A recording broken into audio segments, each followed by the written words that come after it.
الجود والکرم علیہ وبارک وسلم صلاۃ و سلام علیک یا رسول اللہ وسلم علیک یا حبیب اللہ۔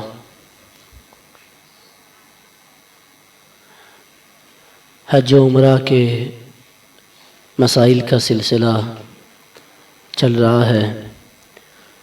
پچھلی مجالس میں احرام کا طریقہ، میقات کا بیان، حج کی قسمیں اور اس کے متعلق کئی مسائل آپ نے سماعت کیے۔ اب اپنے وطن سے ہماری روانگی کا وقت آیا ہے۔ ایئرپورٹ پر نماز نوافل ادا کرنے کے بعد، احرام کی چادریں باندھنے کے بعد ہم اپنے مقررہ وقت پر فلائٹ میں سوار ہوں گے، اور جب فلائٹ ٹیک آف کرے اس کے بعد ہمیں نیت کرنی ہے۔ نیت کرنے کے بعد 3 مرتبہ تلبیہ یعنی لبیک پڑھنا ہے۔ پھر جدہ پہنچنے کے بعد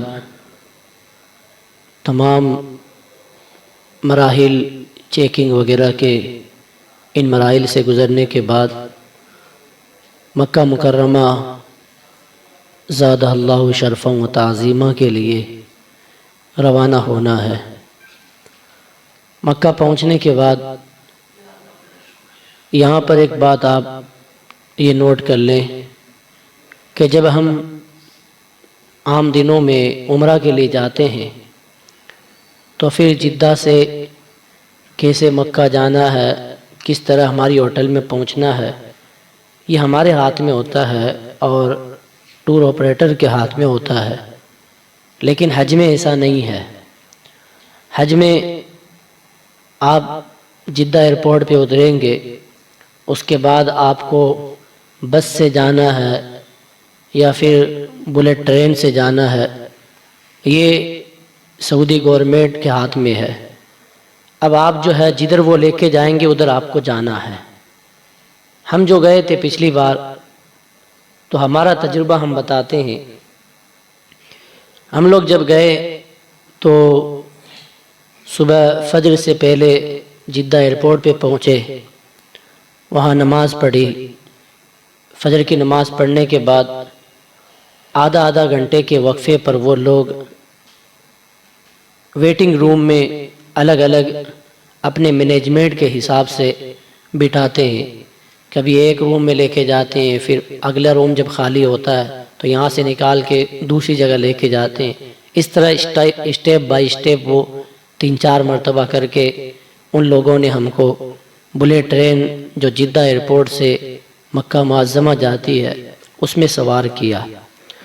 اس میں سوار ہونے کے بعد تھوڑی دیر میں وہ مکہ شریف اسٹیشن پہ پہنچ گئی۔ وہاں سے پھر معلم کی بسیں آتی ہیں۔ یہاں ہمیں جو ہے خوب خیال رکھنا ہے اور دھیان رکھنا ہے کہ ہماری بس کون سی ہے۔ آپ کے ساتھ لگیج تو ہوگا نہیں، کیونکہ لگیج وہ ڈائریکٹ ایئرپورٹ سے آپ کے روم میں آپ کو ملے گا۔ ہاں، ایک جو چھوٹا بیگ، ہینڈ بیگ ہاتھ میں رہتا ہے، اس کا آپ کو خیال رکھنا ہے۔ بسا اوقات ایسا ہو جاتا ہے کہ ہم سامان وہیں بھول جاتے ہیں۔ خصوصیت کے ساتھ ہمیں پاسپورٹ وغیرہ کا زیادہ دھیان رکھنا ہے۔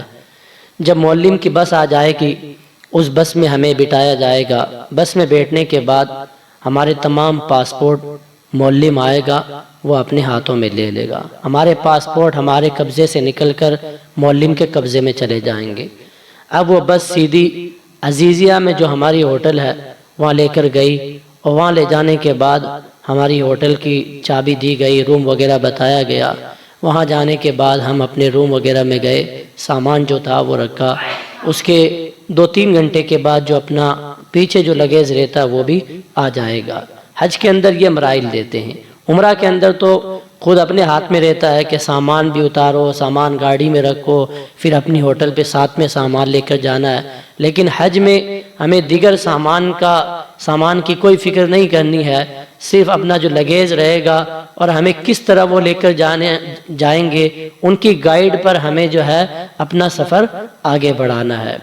اب جب عزیزیہ کے اندر آپ پہنچ جائیں گے اپنی ہوٹل پر پہنچنے کے بعد افضل یہ ہے کہ آپ غسل کر لیں۔ غسل کے اندر خیال یہ رکھنا ہے، کیونکہ ابھی آپ احرام کی حالت میں ہیں تو میل نہیں چھڑانا ہے، صرف اسی طرح آپ اپنے جسم پر پانی بہا لیں تاکہ تھوڑا فریش ہو جائے اور گرمی وغیرہ دور ہو جائے۔ تو اسی طرح پانی جسم پر ڈال لینا ہے، صابن وغیرہ بھی نہیں لگانا ہے، اور اگر صابن لگانے کی کہیں ضرورت پیش آئے جیسے کوئی ناپاکی وغیرہ لگی ہے تو ایسا صابن استعمال کریں جس میں خوشبو نہ ہو۔ بغیر خوشبو والا صابن آپ استعمال کر سکتے ہیں، لیکن اس سے بھی میل نہیں چھڑانا ہے، صرف گندگی وغیرہ کچھ لگا ہے ناپاکی تو اس کو دور کر لینا ہے۔ اس کے بعد آپ غسل کرنے کے بعد فریش ہو جائیں گے، ناشتہ وغیرہ جو بھی آپ کو کرنا ہے۔ اب سب سے پہلا کام آپ کو طواف کرنا ہے۔ یہاں بہت سارے لوگ جو ہے کائلی کر لیتے ہیں، سستی کر لیتے ہیں، وہ آ کے جو ہے سو جاتے ہیں۔ سونے کے اندر احرام کی حالت میں سونے میں بہت پابندیاں ہیں کہ کہیں ایسا نہ ہو کہ نیند کے اندر ہی جو ہے ہم اپنی چادر سے یا احرام کی چادر سے اپنا سر ڈھانک لیں اور ہمیں نیند میں خیال نہ رہے تو پھر ہم پر کفارہ آ جائے گا۔ اس لیے احرام کی حالت میں بہتر یہی ہے کہ پہلے آپ اپنا طواف کریں، عمرہ کریں، فارغ ہو جائیں۔ حلق کرنے کے بعد جب آپ احرام سے باہر آ جائیں گے پھر آپ اس کے بعد جو ہے آپ آرام کریں۔ اب آپ پر احرام کی پابندیاں نہیں ہیں، تو اس کے لیے آپ کوشش یہ کریں کہ سب سے پہلے جو ہے جلدی یہی کریں کہ ہم پہلے جا کر جو ہے طواف کر لیں، طواف کریں، صحیح کریں، پھر اپنا حلق وغیرہ کرانے کے بعد احرام سے باہر آ جائیں۔ جب آپ جدہ سے مکہ شریف جائیں گے تو تھوڑی دیر کے بعد ہی آپ کو مکہ معظمہ کے در و دیوار نظر آ جائیں گے۔ آج کل تو جو کلوک ٹاور ہے مکہ معظمہ میں حرم شریف کے بالکل باہر، بہت اونچی بلڈنگ ہے، بہت بلند بلڈنگ ہے، تقریباً 12 سے 15 کلومیٹر دور سے ہی آپ کو نظر آ جائے گا کہ یہ مکہ شریف ہے۔ تو وہ کلوک ٹاور بھی اگر آپ کو نظر آئے تو کلوک ٹاور کی در و دیوار یہ مکہ شریف کی ہی در و دیوار ہیں، تو جیسے ہی وہ نظر آئے تو آپ کو جو ہے دعا پڑھنی ہے۔ وہ دعا یہ ہے: اللہم اجعل لی بہا قرارا وارزقنی فیہا رزقا حلالا۔ یہ دعا اس وقت پڑھیں جب مکہ معظمہ کی در و دیوار نظر آ جائیں، اپنے آپ کو نہایت ہی عاجزی کے ساتھ، خشوع و خضوع کے ساتھ، روتے ہوئے، سر جھکا کے مکہ معظمہ میں داخل کریں کہ ہم دنیا کے سب سے پاک ترین شہر میں آ گئے ہیں، عظیم ترین شہر میں آ گئے ہیں کہ جس شہر کی قسم اللہ نے قرآن میں یاد فرمائی ہے۔ مکہ معظمہ ایسا مقدس شہر ہے، اس کے فضائل آپ انشاءاللہ آنے والی مجالس میں سماعت کریں گے۔ سب سے پہلے آپ یہی کریں کہ جب مکہ معظمہ کی در و دیوار نظر آئیں تو یہ دعا پڑھیں۔ یہ دعا یاد نہ ہو تو جو بھی دعا آپ کے دل میں ہے وہ دعا آپ کریں۔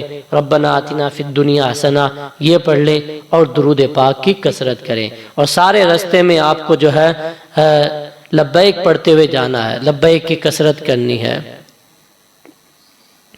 لبیک کی کثرت کرنی ہے، لبیک پڑھتے ہوئے ہمیں جانا ہے۔ جب مکہ معظمہ پہنچ جائیں گے اس کے بعد جو رسول اللہ صلی اللہ تعالی علیہ وسلم کی سنت مبارکہ ہے اس پر عمل کریں۔ جیسا کہ میں نے ابھی بتایا، ام المومنین سیدہ عائشہ صدیقہ رضی اللہ تعالی عنہا فرماتی ہیں کہ نبی کریم صلی اللہ تعالی علیہ وسلم حج کے لیے مکہ مکرمہ میں تشریف لائے تو سب سے پہلے وضو کر کے بیت اللہ کا طواف کیا۔ یعنی مکہ معظمہ پہنچنے کے بعد سب سے پہلا کام جو آپ کا ہے وہ کیا ہونا چاہیے؟ طواف ہونا چاہیے۔ اگر آپ غسل نہ کریں تو وضو کر لیں، یہ بھی سنت ہے۔ وضو کرنے کے بعد آپ جتنا جلدی ہو سکے خانہ کعبہ تک پہنچنے کے بعد بیت اللہ کا طواف کریں۔ پھر اس میں چند احتیاطیں ہیں جو ہمارے علماء نے بتائی ہیں کہ اپنے ساتھ شناختی کارڈ اور جو آپ کی بلڈنگ ہے اس بلڈنگ کا ایڈریس ضرور حاصل کریں۔ ہر بلڈنگ کے اندر آپ کو بلڈنگ کا کارڈ دیا جاتا ہے، اس آپ اپنی ہوٹل کا کارڈ اپنی جیب میں رکھیں، اور جو آپ کا بیلٹ ہے، احرام کا بیلٹ، اس کے اندر رکھیں۔ بہت سارے لوگ اس کو بلڈنگ میں چھوڑ آتے ہیں، وہ اسی لیے دیا جاتا ہے تاکہ جب آپ عمرہ اور طواف کرنے کے بعد واپس آئیں گے تو آپ کو بلڈنگ تلاش کرنے کی ضرورت نہیں ہے۔ اس کارڈ کو دیکھنے کے بعد جس میں میپ وغیرہ بھی بنا رہتا ہے، نمبر وغیرہ بھی دیا رہتا ہے اور لینڈ مارک سب اس کے اندر دیا رہتا ہے، اس کو دیکھ کر آپ اپنی بلڈنگ تک بآسانی پہنچ جائیں گے، تو اس کو ضرور اپنے ساتھ رکھیں۔ بہت سارے لوگ اس میں بے احتیاطی کرتے ہیں، لیکن جب وہ خانہ کعبہ کا طواف کر کے صفا مروہ کی صحیح کر کے جب فارغ ہوتے ہیں تو پھر بڑے بے چین ہو جاتے ہیں، پریشان ہوتے ہیں، کیونکہ انہوں نے کارڈ ساتھ میں لیا نہیں اور ان کو جو ہے ایڈریس پتہ نہیں رہتا۔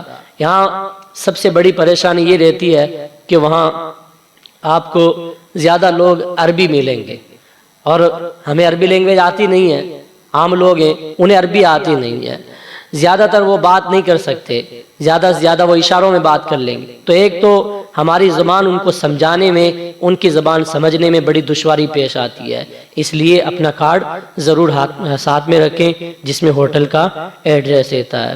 خصوصاً خواتین جو ہماری ماں بہنیں ہیں وہ اس کا خیال رکھیں، جس جگہ ٹھہری ہوئی ہیں وہاں کی کچھ نشانیاں بھی اپنی دھیان میں رکھ لیں، یعنی ہمارا جو ہوٹل ہے اس ہوٹل کے پاس کون سی مشہور چیز ہے، کوئی ہاسپٹل ہے یا کوئی مال وغیرہ ہے یا کوئی بڑی دکان ہے، اس کو بھی اپنی ذہن میں رکھیں تاکہ اس کو دیکھ کر ہماری ہوٹل یاد آ جائے، تو کچھ نشانیاں بھی اپنی گلی کی، اپنی ہوٹل کی یاد رکھ لیں، تاکہ بھیڑ بھاڑ میں اگر الگ بھی ہو جائیں تو وہ بآسانی اپنی قیام گاہ تک پہنچ جائیں۔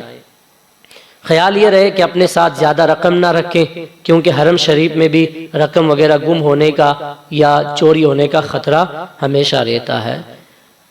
اس کے بعد اپنے گناہوں پہ شرمندہ ہوتے ہوئے رب کی بارگاہ میں خوب توبہ کریں، استغفار کریں، رجوع کریں، روئیں، گڑ گڑائیں، رونا نہیں آتا تو رونے جیسی صورت بنائیں، خود کو یہ تصور کریں کہ آج یہ اتنا بڑا گنہگار، اپنے رب کا گنہگار بندہ ہے، لیکن اس کے باوجود رب نے آج اپنے دربار میں بلا لیا ہے۔ وہ رب جو ہمارے اور آپ کے تمام گناہوں سے باخبر ہے، وہ یہ بھی جانتا ہے کہ آپ مکہ شریف کیوں آئے ہیں، کس ارادے سے آئے ہیں، کس نیت سے آئے ہیں، ہماری نیتوں کا بھی حال رب تعالیٰ کو ہے، رب تعالیٰ ہماری نیتوں سے بھی باخبر ہے۔ ذکر خدا و رسول صلی اللہ تعالی علیہ وسلم کرتے ہوئے اپنے لیے اور تمام مسلمانوں کے لیے دعائیں کرتے ہوئے، لبیک کہتے ہوئے مسجد حرام کی طرف روانہ ہونا ہے۔ وہ عورتیں جو حیض و نفاس کی حالت میں ہیں وہ مسجد میں نہیں جائیں گی، اس بات کا بھی آپ کو خیال رکھنا ہے۔ وہ عورتیں جو ناپاکی کی حالت میں ہیں وہ اپنی ہوٹل پہ رہیں گی، وہ انتظار کریں گی کہ کب وہ پاک ہو جائیں، جب وہ پاک ہو جائیں گی، پاک ہونے کے بعد وہ اپنا طواف اور عمرہ وغیرہ ادا کریں گی، لیکن اگر وہ ابھی حیض کی حالت میں ہے، پاکی کی حالت میں نہیں ہے، تو ان کو اپنی ہوٹل پہ ہی رہنا ہے، درود شریف پڑھنا ہے، لبیک پڑھنا ہے، نماز نہیں پڑھنی ہے اور قرآن شریف نہیں پڑھنا ہے، باقی تسبیح و تحلیل وہ کر سکتی ہیں۔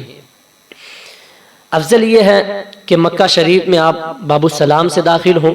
مکہ شریف کے بہت سارے دروازے ہیں، باب السلام جو رسول اللہ صلی اللہ تعالی علیہ وسلم کے زمانے میں تھا وہ تو آج مطاف کے اندر آ گیا، کیونکہ اب مسجد حرام کی توسیع کر دی گئی ہے، اس کو بڑھا دیا گیا، تو جس دروازے سے اللہ کے رسول صلی اللہ تعالی علیہ وسلم مسجد حرام میں داخل ہوتے تھے وہ باب السلام اب مطاف کے اندر آ گیا ہے، لیکن یہ کہا جاتا ہے کہ رسول اللہ صلی اللہ تعالی علیہ وسلم جس راستے سے گزرتے تھے وہ راستے اب چھوٹے چھوٹے دروازے صفا مروہ کی طرف بنا دیے گئے ہیں، تو صفا مروہ کی طرف جانے کا اگر موقع ملے تو وہاں جو چھوٹے چھوٹے دروازے بنائے گئے ہیں ان راستوں میں سے آپ داخل ہونے کی کوشش کریں کہ انہی راستوں میں سے ایک راستہ باب السلام کی طرف جاتا ہے۔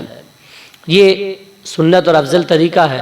اگر آپ کو دشواری ہوتی ہے، پریشان ہو کر وہاں تک پہنچنا اور قانون کی خلاف ورزی کرنا یہ مناسب نہیں ہے، اگر بآسانی اس دروازے تک پہنچ جائیں تو یہ ہمارے لیے بہت بہتر ہے۔ اس کے بعد مسجد شریف میں داخل ہونا ہے مسجد میں داخل ہونے کے لیے آپ جب بھی کسی مسجد میں داخل ہوتے ہیں تو دعا پڑھتے ہیں اللہم افتح لی ابواب رحمتک، وہاں بھی یہ دعا پڑھنی ہے۔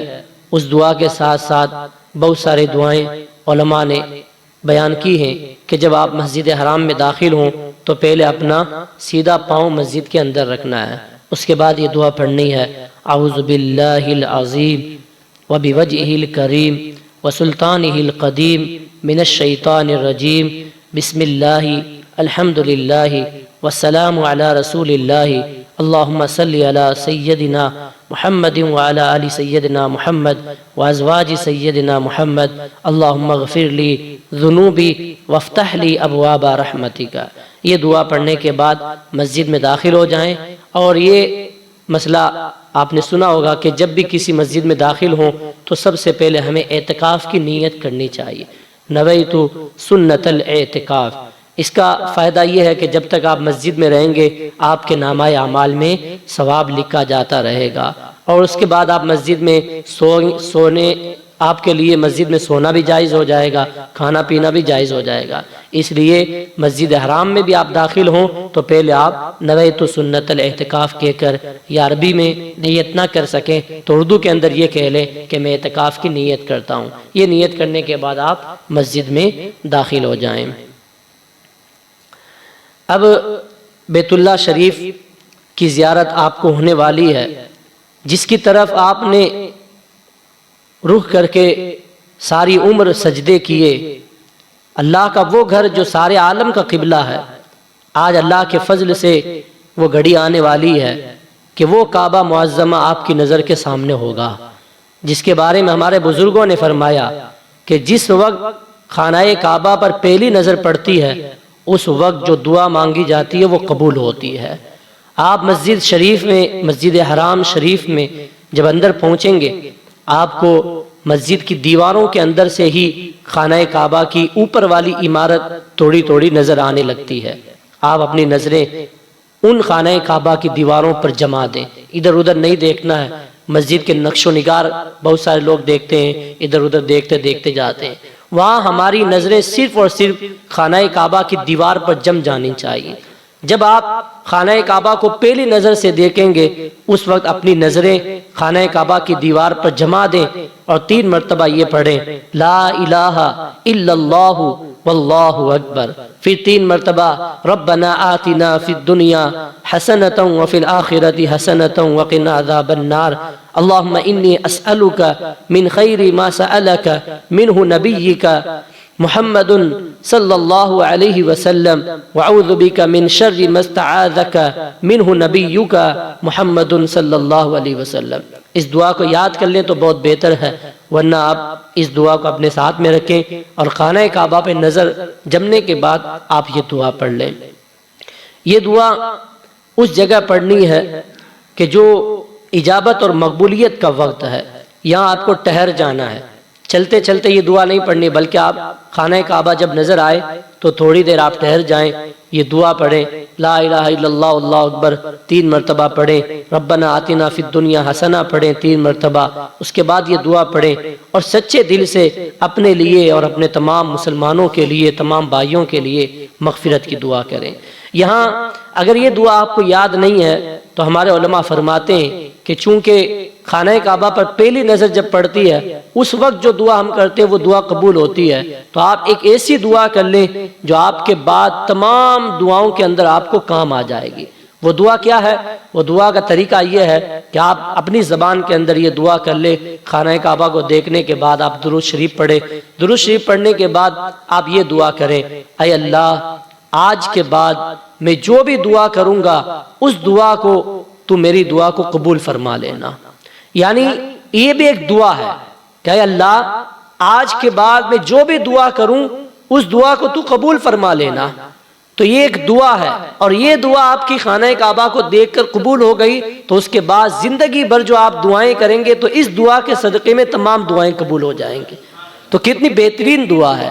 درود شریف پڑھنے کے بعد آپ کو یہ دعا کرنی ہے اے اللہ آج کے بعد میں جو بھی دعا کروں میری دعا کو قبول فرما لے۔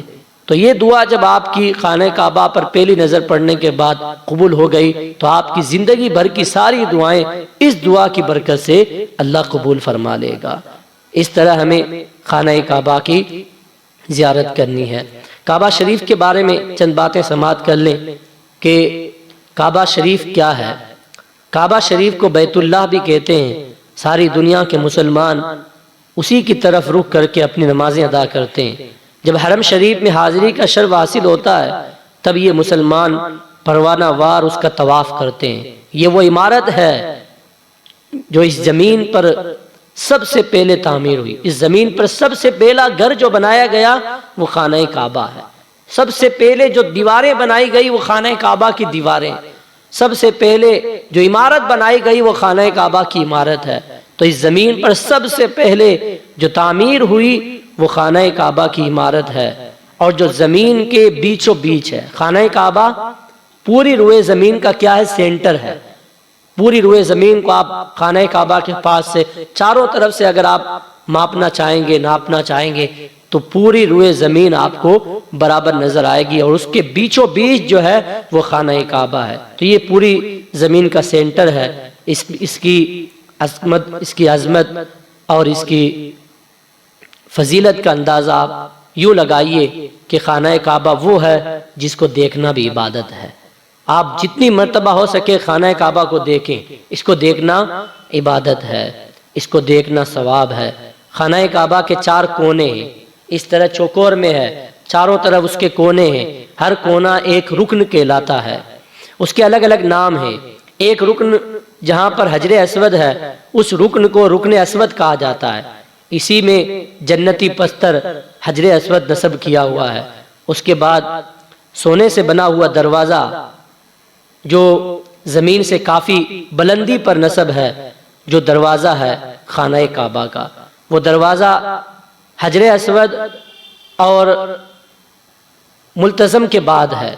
ملتزم اس دیوار کو کہتے ہیں کہ رکن اسود اور دروازہ شریف، یعنی خانہ کعبہ کا دروازہ ہے اور ادھر رکن اسود ہے، حجر اسود، اس کے درمیان جو دیوار ہے اس دیوار کو، اس جگہ کو ملتزم کہتے ہیں، یعنی لپٹنے کی جگہ۔ ہمارے آقا صلی اللہ علیہ وسلم نے فرمایا اس کے متعلق کہ جب میں چاہتا ہوں کہ جبرائیل امین کو دیکھتا ہوں کہ ملتزم سے لپٹے ہوئے دعا کر رہے ہیں، یہ وہ دعا ہے جہاں جبرائیل امین جو سید الملائکہ ہیں، فرشتوں کے سردار ہیں، وہ لپٹ لپٹ کر یہاں پر دعائیں کرتے ہیں۔ یہ وہ مقام ہے جہاں دعائیں قبول ہوتی ہیں۔ کعبہ کے دروازے کے سامنے ایک چھوٹا سا سنہری گنبد بنا ہوا ہے خانہ کعبہ کے سامنے، آپ دیکھیں گے اس کے اندر چاروں طرف جالیاں لگی ہوئی ہیں، سنہری جالیاں، وہ مقام ابراہیم ہے۔ اس قبے میں وہ جنتی پتھر ہے جس پر کھڑے ہو کر حضرت سیدنا ابراہیم علیہ السلام نے کعبہ شریف کی عمارت تعمیر کی تھی۔ آج بھی مقام ابراہیم خانہ کعبہ کے سامنے ہے، اس کے اندر وہ جنتی پتھر ہے، اس کی آپ زیارت کریں۔ اندر سے جب آپ دیکھیں گے تو آپ کو وہ پتھر اور حضرت ابراہیم علیہ السلام کے مبارک نقش قدم آج بھی اس پتھر کے اندر جو ہیں وہ نظر آئیں گے، اس کی بھی آپ زیارت کریں۔ اس مبارک پتھر پر آپ کے قدمین شریفین کے نقش آج بھی موجود ہیں۔ رکن اسود کے بعد جو کونا آئے گا وہ رکن عراقی ہے، یعنی آپ جب طواف شروع کریں گے تو آپ سمجھ لیں کہ یہ حجر اسود ہے۔ حجر اسود کے بعد خانہ کعبہ کا دروازہ آئے گا، اس کے بعد جو کونا آئے گا اسے رکن عراقی کہتے ہیں۔ یہ رکن اسود ہے، یہ رکن عراقی ہے، یہ عراق والوں کی سمت کا ہے، اسی لیے اسے عراقی کہا جاتا ہے، یعنی اس طرف عراق ہے، اسی طرح اس لیے اسے رکن عراقی کہا جاتا ہے۔ اس کے بعد اگلا کونا آئے گا وہ رکن شامی ہے، اس کی طرف شام ہے یعنی سیریا، اس لیے اسے رکن شامی کہا جاتا ہے۔ رکن شامی اور رکن عراقی ان دونوں کے درمیان ایک باؤنڈری بنی ہوئی ہے۔ آپ نے فوٹو کے اندر دیکھا ہوگا اس طرح گول، آدھا گول دائرہ ہے باؤنڈری کی طرح، وہ باؤنڈری بنی ہوئی ہے، وہ حتیم ہے۔ یہ کعبہ معظمہ کی شمالی دیوار کے پاس نصف دائرے کی شکل میں فصیل ہے، یعنی باؤنڈری کے اندر کا حصہ حتیم کہلاتا ہے۔ اس طرح گول دائرے میں خانہ کعبہ کے پاس باؤنڈری بنی ہوئی ہے، اس کے اندر کا جو حصہ ہے اسے حتیم کہا جاتا ہے۔ پہلے یہ مقام کعبہ شریف کے اندر کا ہی حصہ تھا۔ حضور علیہ الصلوۃ والسلام کے جوانی کے دور میں جب قریش کے لوگوں نے خانہ کعبہ کو تعمیر کیا تو ان کے پاس حلال کمائی کم تھی، اس لیے وہ پوری دیوار جو ہے نہ بنا سکے، جتنا پیسہ ان کے پاس تھا اس میں یہیں تک بنا پائے، اس لیے انہوں نے اس حصے کو باہر چھوڑ دیا۔ حضور علیہ الصلوۃ والسلام کی جوانی کے دور میں جب قریش نے خانہ کعبہ واپس تعمیر کیا تھا تو ان کے پاس جو حلال کمائی تھی وہ کم پڑ گئی تھی، تو ان کے پاس اتنا ہی پیسہ تھا کہ 4 دیوار بنا سکیں، اس کو جو ہے اندر لینے کا اور اس کی دیوار بنانے کی کمائی اور اس کی رقم ان کے پاس موجود نہیں تھی، اس لیے انہوں نے خانہ کعبہ اتنا ہی بنایا جتنا آج ہے اور باقی کو باہر چھوڑ دیا۔ پہلے یہ حصہ خانہ کعبہ کے اندر تھا۔ اب انہوں نے یہ بار چھوڑ دیا یا نشان بنا دیا گیا ہے، یہ بھی اللہ تعالیٰ کا ہم پر انعام ہے۔ یعنی ان کے پاس کمائی نہ ہونا یہ تو ایک بہانہ ہے، یہ تو ہمارے لیے اللہ کا ایک انعام ہے۔ اگر یہ آج خانہ کعبہ کے اندر ہوتا تو ہم اس کے اندر جا کر نماز پڑھنے کی طاقت نہیں رکھ پاتے، ہمارے اندر اتنی طاقت نہیں، ہمارا اتنا جو ہے روب اور دبدبہ نہیں، ہمارا اتنا پاور نہیں کہ ہم جو ہے جا کر خانہ کعبہ کا دروازہ کھول کے اندر نماز پڑھ سکیں، ہمارے اندر اتنی پہنچ بھی نہیں ہے ہماری۔ تو آج اگر وہ اندر ہوتا تو ہم خانہ کعبہ کے اندر نماز نہیں پڑھ پاتے، لیکن یہ اللہ کا ایک انعام ہے، یہ ایک بہانہ ہوا کہ ان کے پاس پیسہ ختم ہو گیا تو انہوں نے خانہ کعبہ کی ایک جگہ اس کو باہر چھوڑ دیا، تو آج ہم حتیم کے اندر جا کر نماز پڑھتے ہیں۔ علماء فرماتے ہیں کہ جس نے حتیم کے اندر نماز پڑھی گویا کہ اس نے کعبے کے اندر ہی نماز پڑھی ہے۔ حتیم کے اندر نماز پڑھنے سے کعبے کے اندر نماز پڑھنے کے برابر ثواب دیا جاتا ہے۔ تو اللہ کا یہ ہم پر انعام ہے کہ اس نے ہمیں کعبہ شریف کے اندر داخل ہونے کا اس طرح موقع عنایت فرمایا، کیونکہ حتیم میں داخل ہونا عین کعبہ شریف کے اندر داخل ہونا ہے۔ اسی حتیم کے بیچ پر ایک نالا ہے، آپ دیکھیں گے حتیم ہے، حتیم کے اوپر جب خانہ کعبہ کی دیوار دیکھیں گے تو ایک پرنالا ہے، پرنالا کے جب بارش ہوتی ہے خانہ کعبہ کے اوپر تو اسی پرنالے کے اندر سے بارش کا پانی حتیم کے اندر گرتا ہے۔ اس پرنالے کو میزاب رحمت کہا جاتا ہے، جس سے بارش کا پانی حتیم میں گرتا ہے۔ اس کے نیچے کھڑے ہو کر جو بھی دعا مانگی جاتی ہے اللہ قبول فرماتا ہے۔ خانہ کعبہ کا آخری کونا رکن یمانی ہے، یہ تو رکن اسود ہے اور یہ رکن عراقی ہے، یہ رکن شامی ہے، یہ جو کونا ہے یہ رکن یمانی ہے۔ یمانی کا مطلب ہوتا ہے یہ یمن کی طرف ہے، اس طرف ملک یمن ہے، اسی لیے اسے رکن یمانی کہا جاتا ہے۔ رکن یمانی اور رکن شامی کے درمیان کعبہ شریف کی جو دیوار ہے وہ حصہ جو ملتزم کے مقابل یعنی بالکل پیچھے کی طرف ہے وہ اسے مستجار کہتے ہیں۔ رکن یمانی اور رکن شامی کے درمیان جو دیوار ہے خانہ کعبہ کی اسے مستجار کہتے ہیں۔ رکن یمانی اور حجر اسود کے بیچ کی جو دیوار ہے اسے مستجاب کہتے ہیں۔ یہ سب سے زیادہ مقبول ترین جگہ ہے، یہ رکن یمانی ہے اور یہ رکن اسود ہے جہاں پہ حجر اسود ہے۔ حجر اسود اور رکن یمانی کے بیچ کی جو دیوار ہے یہ دیوار خانہ کعبہ کی، اسے مستجاب کہتے ہیں، اس لیے کہ حضور صلی اللہ تعالی علیہ وسلم نے اس دیوار کے متعلق فرمایا کہ یہاں 70,000 فرشتے دعا پر آمین کہنے کے لیے مقرر کیے گئے ہیں، اسی لیے اس مقام کو مستجاب یعنی دعا کی قبولیت کی جگہ کہا جاتا ہے۔ یہاں جب بھی آپ گزریں گے تو آپ دیکھیں گے وہاں پر جتنے لوگ طواف کر رہے ہیں وہ ایک ہی دعا کرتے ہیں، ربنا آتنا فی الدنیا حسنۃ وفی الآخرۃ حسنۃ وقنا عذاب النار وادخلنا الجنۃ مع الابرار یا عزیز یا غفار یا رب العالمین۔ تو جیسے ہی آپ طواف کریں گے رکن یمانی سے آپ آگے آئیں گے، رکن یمانی جیسے ہی کروس ہوگا تو ساری دعاؤں کو چھوڑ کر آپ کو یہ دعا کرنی ہے۔ اس اہم پوائنٹ کو آپ یاد رکھیں جیسے ہی رکن یمانی سے آپ آگے آئیں گے تو آپ کو ساری اپنی دعائیں جو پہلے آپ کرتے آ رہے ہیں ان کو چھوڑ کے ربنا آتنا فی الدنیا حسنہ اس دعا کو پڑھنا ہے جب تک آپ حجر اسود تک نہیں پہنچ جائیں گے۔ تو جہاں تک آپ گزرتے گزرتے حجر اسود تک جب تک نہیں پہنچ جائیں تب تک آپ کو جو ہے ربنا آتنا فی الدنیا حسنہ یہی دعا پڑھنی ہے۔ یہاں پر جب بندہ دعا کرتا ہے تو اس کی آمین پر، اس کی دعا پر 70,000 فرشتے آمین کہتے ہیں۔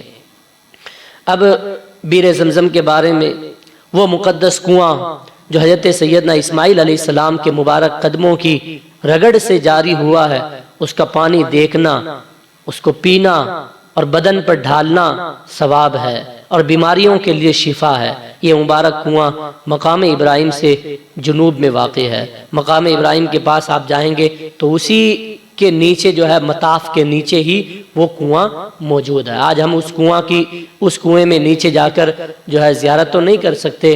آج سے تقریباً 40-50 سال پہلے جو لوگ عمرہ یا حج کرنے جاتے تھے تو وہ لوگ زیارت کرتے تھے۔ اب انہوں نے جو ہے اس زیارت کو بند کر دیا ہے۔ اب صرف پائپ وغیرہ کے ذریعے پانی جو ہے ہم تک پہنچ جاتا ہے، لیکن وہاں آپ پہنچیں تو تصور یہ کریں کہ اسی کے نیچے جو ہے وہ کنواں ہے جو آج سے ہزاروں سال پہلے اللہ کے نبی حضرت اسماعیل علیہ السلام جب بچپن میں تھے، آپ نے بچپن میں اپنی ایڑی کو رگڑا زمین پر تو ان کی ایڑی کی رگڑ سے اللہ تعالیٰ نے زمین سے چشمہ جاری فرما دیا۔ وہ چشمہ ہزاروں سال سے آج بھی جاری ہے، پوری دنیا کے اندر اس کا پانی پہنچتا ہے۔ اس کے پانی کو لوگ پینا اپنے لیے سعادت سمجھتے ہیں، اور اس سعادت کیوں نہ ہو، اس میں دو عظیم سعادتیں، ایک تو یہ کہ اللہ کے نبی حضرت اسماعیل علیہ السلام کی مبارک ایڑیوں کی رگڑ سے اللہ نے اس کو جاری فرمایا، دوسرا یہ کہ اللہ کے رسول صلی اللہ تعالی علیہ وسلم نے زمزم شریف کے کنویں کے اندر اپنا لعاب دہن ڈالا ہے۔ حضور کا تھوک مبارک اس کے اندر گیا ہے، اور جس کنویں میں میرے آقا صلی اللہ علیہ وسلم کا لعاب دہن چلا گیا اس میں تو شفا ہی شفا ہے۔ تو آب زمزم میں شفا ہے۔ جب بھی آپ آب زمزم پئیں، کھڑے ہو کر 3 سانس میں دعا پڑھ کر پئیں۔ زمزم پینے کی دعا یہ ہے، اللہم رب زدنی علما نافعا۔ جب بھی آپ زمزم پئیں بسم اللہ پڑھ کے خانہ کعبہ کی طرف دیکھیں، کھڑے ہو کر 3 سانس میں پئیں، اللہم رب زدنی علما نافعا۔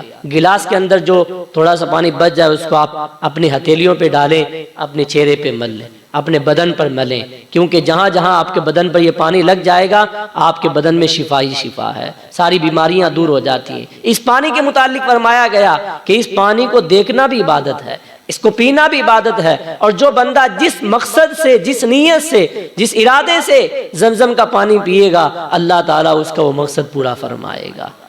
تو یہ چند باتیں آپ نے سماعت کی۔